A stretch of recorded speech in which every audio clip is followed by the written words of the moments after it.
see them sit back in their chair. Whoa. I see them sit back in their chair like, wow. I only need 2 days. I only need to be here 3 days a week. 3 days? 4 days a week. That's it. And like 4 is pushing it. And I say, yes, that's it. If you're only getting 7 hours of sleep on a perfect night without people or pets or children interrupting your sleep pattern, without the stimulating effects of blue lights from your TVs that are in your bedrooms or the cell phones next to your bedstand or anywhere else, if you're getting a perfect 7 hours and you're here and you're working out multiple days a week, you are not giving your body enough to recover. You're not giving enough body to recover, and you expect it to hit these huge lofty goals because of all the other inputs that like we talked about in the previous podcast, all these other external inputs that make you feel like you're inadequate, that make you feel like you're not living up to where you should be for your fitness or your health goals and for your weight loss goals. It's so all over the place.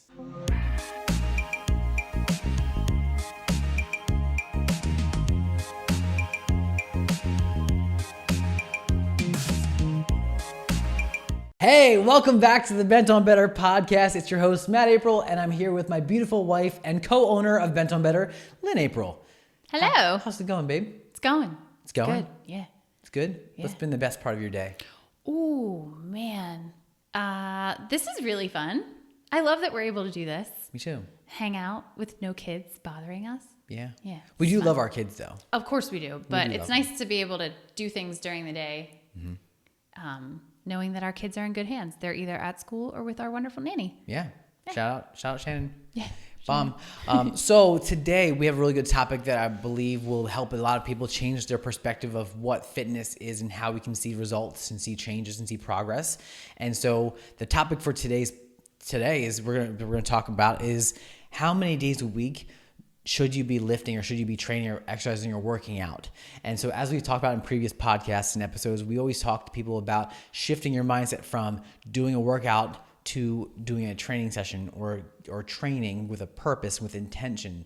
That way you are making the investment versus just spending the money. There's nothing wrong with workouts, and let's just be clear here. Some days you just want a really good sweaty workout, and there's nothing wrong with that.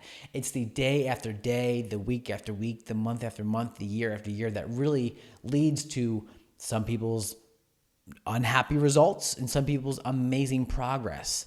And there's a difference there. And so we want to talk about it from a perspective of not only being athletes ourselves and being active, for you being an active member in our community, but more so about we want to bring it from the perspective of the active adult who is not able to dedicate what we all think that needs to happen. People think it needs to be, I need to do 5, 6, 7 days a week, sometimes even twice a day. Some people do operate in a twice a day. And let's not call out any specific programs, but there's one that's been floating around for a little while now that has led to a really great results. And I'm saying results because a lot of it tends to be like you just do it and you finish. Mm-hmm. That's what a result is. It's doing something with an end game. So a result of the effort. So with results that are quite astounding because this program requires you for a specific amount of days, and let's just say it's more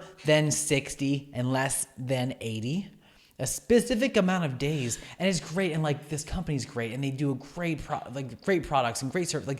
This is not by any means talking about that. We're talking about the general population, adults, more specifically the people who have been out of fitness for a long time, who have more than just achy knees and sore upper back or sore shoulders, who have had surgeries, who have issues, who have challenges probably beyond just the sore aches and pains that happen with life and with age.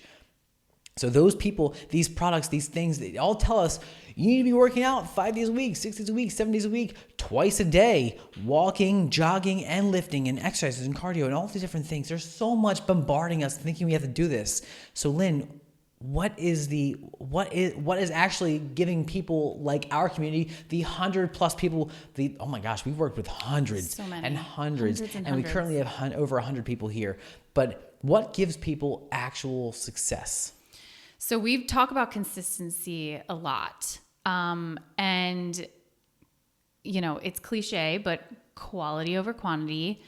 And oh, wait, say that again. Quality over quantity. Oh, so good. Right? Quality over quantity. Quality over quantity, which applies to so many things in life, but it is very applicable in the way that we build our training sessions. And I think it's also, if we can put in there, what did I say? Consistency, quality over quantity, and also sustainability. Because this program that you've alluded to is not sustainable at all. That it doesn't, there's no way to continue to work out twice a day for 3 years. When are you going to do anything else? And also, don't you just want to sleep? Don't you need to sleep? Right. Like, well, that's a aren't big you factor. tired? Yeah. It's a big factor. And if I can interject here. Go for it. Most people who think that it needs to be a more than 4 days a week program, 5 days, 6 days, 7 days a week program of working out generally aren't the people who are actually dedicating the amount of sleep that is required for recovery. They are the ones who are cutting back on sleep because they feel like they need to be working out more and spending more time in the gym or more time running or more time biking or cycling or jogging or whatever workout they're doing that may have consistency with it, but it may not be very sustainable. So I have a question for you. So I know you talk, because you do our consultations and nutrition meetings for now. I know the answer to this, but I want you to tell everyone else. What do you first troubleshoot with people when they're having a hard time getting effective workouts? I ask them how much do they sleep? Right. Like I ask them what their day looks like. So everyone who comes in here, I ask them the same kind of questions. I say, good, so what time do you wake up? They give me an idea. And whatever time they wake up is usually, it doesn't matter. They'll give me a ballpark, but I always go with the lower number because even if it's a ballpark number, let's just say, I wake up between 5 and 6 a.m. That probably means you have your alarm set for 5 and you snooze it a few times and you get up anytime that works for you before 6. Or maybe you wake up and just lay in bed and wake. So you've absolutely ended your sleep cycle by that time, right? So what time do you wake up? They tell me. I say, great, okay. What time do you work? Then I find out what times they have to dedicate their life, like their job, right? Their whatever's allowing them to live their life and pay for their things they need to live. So they say, well, okay, what time do you go to bed? They usually tell me, and usually most people give me a ballpark. Mm-hmm. So it's never usually the lower number in this end. It's usually the tail end number of the ballpark. So it's like, I usually go to bed like between 9 and 10. I say, go to bed or go to sleep? Like, I usually go to bed at like 9 or 10. I'm usually asleep by 10. Like, okay, so 10 o'clock. Good. So if we do that math, you go to bed at 10 and you wake up at 5, that's like 7 hours if it's perfect sleep. Mm-hmm. The next question I ask is, do you drink any sort of caffeine? Because we know caffeine plays a major factor in sleep quality. And then I ask them, how active are you in your day? Like throughout your day, are you working out like somewhere else? Are you doing other things? And then the last question is, how much water do you drink? And I always ask on a scale of 1 to 5. If 1 is the Sahara Desert and 5 is the Niagara Falls, how much water do you drink in a day? And then I get my answers. And then from there, we build a better idea of what people really need. Mm-hmm. And usually what they need is not what they expect to hear. No. And most people are almost, I see them sit back in their chair. Whoa. I see them sit back in their chair like, wow. I only need 2 days. I only need to be here 3 days a week. 3 days? 4 days a week. That's it. And like 4 is pushing it. And I say, yes, that's it. If you're only getting 7 hours of sleep on a perfect night without people or pets or children interrupting your sleep pattern, without the stimulating effects of blue lights from your TVs that are in your bedrooms or the cell phones next to your bedstand or anywhere else, if you're getting a perfect 7 hours and you're here and you're working out multiple days a week, you are not giving your body enough to recover. Mm-hmm. You're not giving enough body to recover, and you expect it to hit these huge, lofty goals because of all the other inputs that like we talked about in the previous podcast, all these other external inputs that make you feel like you're inadequate, that make you feel like you're not living up to where you should be for your fitness or your health goals and for your weight loss goals. It's so all over the place. And I think that we've seen the most success in our members for people who are here 3 to 4 times a week with a rest day in between. Yeah. And I know even me personally, this was my 3rd day in a row. I feel like I'm wiped. Yeah. And there is no way I'm coming in here tomorrow because first of all, I don't need to. And second of all, I need to rest. Like I need to give my body a rest. I need to give my brain a rest. I want to sleep. There's a big part. And the sleep factor is a major part that I think we can I know this wasn't originally the plan here, but I think it's important to add it in here. So our rule of thumb here at Bent on Better, when I'm coaching our members and when I'm working with people in my one-on-one coaching, I have a high level coaching that you know about that we do. And this is for everyone who's listening too. So if I can speak to everybody at home, if you're listening and watching, sometimes you need more than the average. Sometimes you need more than the standard. And with that, with what we do here at Bent on Better is I offer a higher level, a higher tier coaching program where you can work with me individually as a one-on-one. And we're going to work more on the behind the scenes stuff because I know that the front end stuff, the fitness stuff is well taken care of by Alysha and by Lynn and by Nick and by Molly, the coaches here. But I look at it from the other 94% of your day. Like you're here for what, 6% of your day? If you're here for an hour of the whole day, that's what I think it's like 6%. Mm-hmm. And the rest of the day is everything else that happens. So we look at it and I say like for every hour that you spend here in the gym, in fitness, working out, doing training, you need to add that hour to your total week's hours of sleep. And we need to add it. So let's just say back to the original example. If you're someone who goes to bed at 10 and wakes up at 5, you're getting about 7 hours of sleep.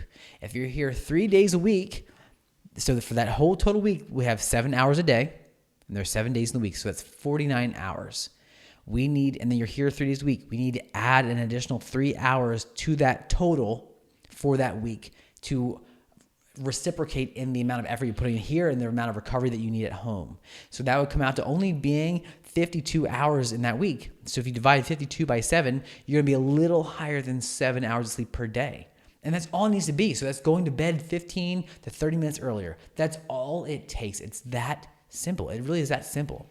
And to go back to what we said, we were talking about sustainability. That's a sustainable schedule, right? Like you can handle going to bed a little bit earlier 3 nights a week rather 15 to 30 minutes. Every night. Like, oh my gosh, I'm going to the gym again for the 5th time this week. Like I need to get my sleep. Or just not thinking about that and just completely draining your tank and going to the gym just because you feel like you have to check that box. Yeah. That's another one we can absolutely hit on. I'd like briefly touch on it. We love the 3-day week program or 4-day week program. I'm here. I lift 3 days a week and I usually have a 4th day that's like conditioning of some sort, whatever kind of suits me in that moment. Like literally today, I went for a walk and a jog. And I mix them up based on just how I'm feeling. And I really let my heart rate come up and let my heart rate come down. And that whole time for me, I use that as my way of getting me time. It's the way for me to listen to my podcasts that I enjoy listening to that help me grow my mind and grow myself, but also listening to the audiobooks I listen to that I enjoy listening to with business growth and fitness and health and wellness and all those things that help us improve the lives that we live. But you have to look at it as like even the people who are coaching and teaching, we are practicing what we preach. You're here 3 to 4 days a week. Yeah. Nick is lifting 3 to 4 days a week. Alysha, 3 to 4 days a week, hopefully. I think she does at least 3, probably 4. Molly, same thing, 3 to 4 days. We're not doing 5, 6, 7 days a week that all these online fitness gurus are saying and showing you doing in these extremely high workout intensities. We're literally doing the programs. Us, all you are being a member, but me, Nick, Alysha, Molly, we're all doing the same things that everyone here at Bent on Better is doing, but less. We're doing less like on the cardio side or less on the other side because what we're doing in these 3 days is we know that we're prioritizing these 3 hours and giving it 100% each time because we allow our bodies to recover the other days, because we don't allow our bodies, we don't fixate on this idea of we have to go to exhaustion, but we're operating at the capacity, what we allow for that day, but we give it our best effort for that day. So even though I say 100%, one day I may not be feeling my 100%, so I'll give what I can in that day that would equate to the 100% of that day and just give it the best effort. And maybe I do a few less sets. Maybe I do a much lower weight in the load. Maybe it's less volume, so I'm not doing as many reps.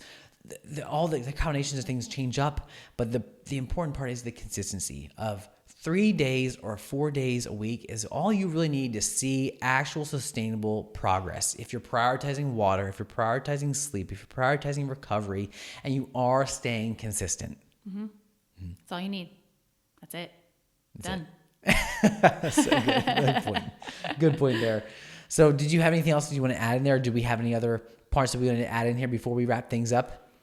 When you think about it, while you're here hanging out with us, if you haven't already done so, make sure you click the thumbs up for this video. And if you're listening on any podcasting platform, Spotify or Apple Podcast, give it a 5-star rating. As long as you're not driving, please don't do it while you're driving. That's just not safe. Let's be safe. But give it a 5-star. We would appreciate it. And of course, it helps us a lot, but it also helps show Apple and show Spotify that this is something that more people should be hearing and listening to. And then lastly, if you haven't already subscribed on Spotify, on Apple Podcasts, on YouTube, click the subscribe button and then copy this link and send it to a friend. Send it to a person in your life who needs to hear this right now, who maybe it's yourself, maybe to listen to it again, but send it to someone else who can benefit from this too. Because there is someone in your life, think about it. Who is that one person in your life right now who needs to hear this message that we just talked about today? Who is that one person? You've got that name. Now send it to them. Send it to them, text it to them, message it to them, email it to them, whatever you got to do, get it to them so that they can benefit from it and learn and grow with you. On that, I think we'll sign off for now. You wanted me to have another thought. Do you have another thought? Final thought? Yeah. Of course, we'd love if you came and worked with us. Yeah. But if you're going to go somewhere else, just make sure that you find something that's sustainable. I think that's the biggest takeaway from this is the quality over quantity and sustainable. Because if you cannot sustain it, and this is with anything in life, but especially fitness, if you can't sustain it, it's not going to do you any good. Yeah. Oh, another one that I love to use. Yes. Progress over perfection. Is another major one to help reframe how we're thinking about fitness, how we're thinking about strength training, recovery, nutrition, water. Progress over perfection is the best way for operating with the consideration of sustainability, with the consideration of quality over quantity.